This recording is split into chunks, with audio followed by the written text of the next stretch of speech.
이번 시간은 레일 클론을 이용해서 사진과 같은 건축 기본 형태를 잡는 방법을 알아보도록 하겠습니다. 레일 클론은 유료 플러그인이기 때문에 기능 제한 버전은 링크를 걸어 드릴 테니까 그 링크를 통해서 다운받으시면 됩니다. 장면에는 전체 형태에 해당하는 서클이 하나 있고, 그 다음에 유리 패턴 하나, 디테일 없는 유리 패턴이고요. 그 다음에 바깥쪽에 붙어있는 긴 박스 하나, 이렇게 되어 있습니다.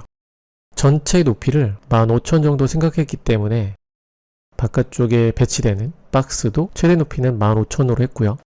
유리 패턴 하나는 높이가 3,000으로 높이 방향으로 15,000이 되려면 5개 정도가 배치될 거라서 그 정도만 생각했습니다. 계산하기 쉽게 한 거기 때문에 이런 형태로 배치가 된다고 생각하시고 응용하시면 다양한 형태를 쉽게 배치할 수 있을 거라고 생각합니다. 일단 이 형태를 가지고 기본 형태를 만들어 볼게요. 안쪽에 있는 게 유리가 배치될 거고 바깥쪽에 있는 박스가 배치될 겁니다. 레일 클론을 설치하게 되면 지오메트리에 i2소프트라는 그룹이 생깁니다. 이 그룹에서 레일 클론을 뷰에 드래그하게 되면 아이콘이 생깁니다. 모디파이 패널로 이동한 다음에 연필이 있는 아이콘 오픈 스타일 에디터를 열고 작업을 하면 됩니다. 여기서 보통 모든 작업을 하게 되는데, 경로가 하나 있을 때 그때는 리니어 1S를 사용하고, 경로가 하나 있고 지금처럼 높이 방향으로 유리 같은 걸 배치해야 된다, 혹은 평면상에 여러 개의 패턴이나 하나의 패턴을 반복해서 배치해야 된다, 이럴 때는 어레이 2S를 사용합니다. 우린 높이 방향으로 유리를 5장 배치할 거기 때문에 어레이 2S를 사용할 거예요.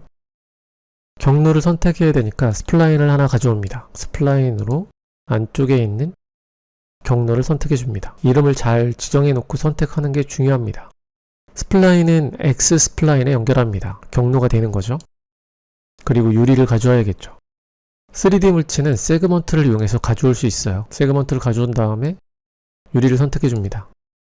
저는 지금 박스라고 되어 있지만 이름을 잘 정한 다음에 사용하는 게 좋아요. 이 유리는 디폴트에 연결합니다. 연결했는데도 보이지 않는 건 어레이 2S의 Y 사이즈가 없기 때문이에요. 제가 높이 방향으로 15,000을 올린다고 했는데 Y 사이즈를 15,000을 입력하게 되면 평면상에서 이 유리 한 장이 반복이 되면서 15,000까지 가게 됩니다. 이렇게 되면 5장이 생기는 걸 볼 수 있죠. 위쪽 방향으로 가야 되기 때문에 어레이 2S에 보면 X 로테이션이 있습니다. 이 X로 가고 있기 때문에 X 로테이션에서 90도를 입력해주면 위쪽 방향으로 유리가 배치되는 걸 볼 수 있죠.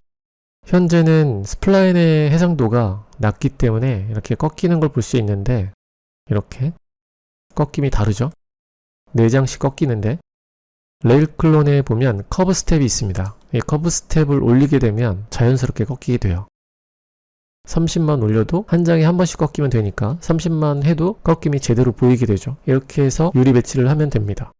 이 유리 같은 경우는 더 디테일하게 만들게 되면 디테일한 형태를 배치할 수 있고, 아래쪽에 프레임을 놓는다거나 위쪽에 프레임을 놓는다거나 다양한 패턴도 가능하니까 지금은 그냥 기본 형태의 배치만 생각하고 가시면 쉽게 레일 클론에 접근할 수 있어요.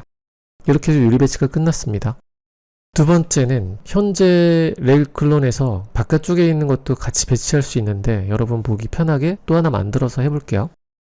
이렇게 아래쪽으로 곡선이 만들어져야 되니까 바깥쪽에 있는 이 곡선을 살짝 위로 올리고 에디티블 스플라인으로 컨버팅 한 다음에 서클이 가지고 있는 점은 총 4개인데 4개 가지고는 이 곡선이 잘 안 보이겠죠? 세그먼트에서 모두 세그먼트를 선택한 다음에 디바이드를 한 번씩 하고 벌텍스를 하나 건너 하나씩 선택해서 위쪽 방향으로 살짝만 올려줍니다.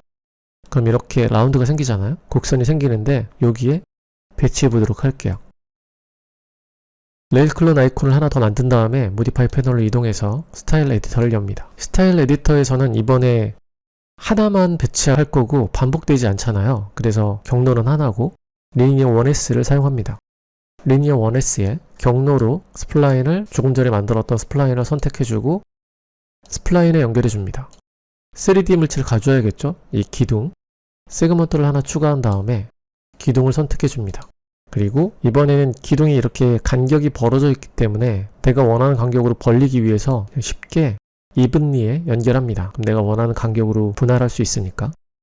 이렇게 해서 보면 스플라인이 휘어져 있기 때문에 휘어진 방향에 의한 배치가 이렇게 되게 되어 있어요.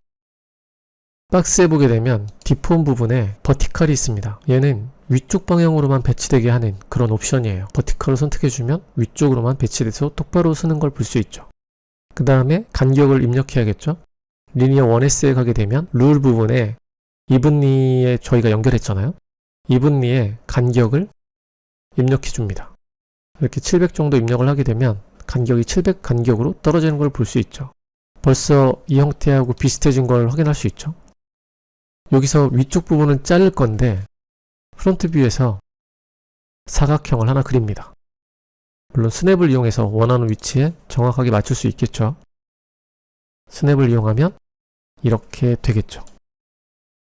물체를 보게 되면 Y축 방향으로 이렇게 지나가면서 위에 보이는 걸 잘라야 되겠죠. 이렇게 Y축 방향. 그래서 레일 클론에서 사각형을 사용할 때 스플라인을 하나 가져오고 사각형을 선택합니다. 얘는 클리핑 에어리어에 연결해 줍니다. 자를 영역이죠. 현재는 모두 없어졌죠. 리니어 1S에서는 클리핑 에어리어의 모드를 익스클루드로 선택합니다. 그럼 다시 보이게 되고 프로젝션 방향이 Z축으로 되어 있기 때문에 좀 전에 Y축이었죠. Y를 선택하면 Y축에 해당하는 사각형 안쪽에 있는 면들이 모두 없어지게 됩니다. 이렇게 해서 쉽게 위쪽을 없앨 수 있고 리니어 1S의 옵션을 보게 되면 캡홀이라는 게 있습니다. 지금 클리핑 에어리어를 하게 되면 박스의 윗부분이 다 없어진 대신에 위가 이렇게 면이 없어지게 되는데 여기서 캡홀을 하게 되면 닫히게 됩니다. 박스의 위치도 트랜스폼을 이용해서 원하는 위치로 이렇게 조정할 수도 있어요. 이건 도면이나 여러분이 컨셉에 맞게 위치를 바꾸시면 되겠죠. 이렇게 해서 위도 깨끗하게 정리가 되고 아래쪽도 곡선에 배치되게 할 수 있는데 사진을 보게 되면 이렇게 곡선에 맞게 잘리는 게 아니라 수평이 유지되고 있죠. 그래서 박스에서는 디폼 부분에서 아래쪽 부분을 평평하게 만들 거예요. 이 아래쪽 부분. 그래서 일정 값을 입력해주면 그 범위 안에 들어가면 이렇게 수평이 만들어집니다. 수직으로 세우고 아래쪽 이 범위 안에 들어있는 부분은 기울어지지 않고 수평으로 만들어주는 거죠. 이렇게 해서 기본 형태를 쉽게 만들 수 있어요.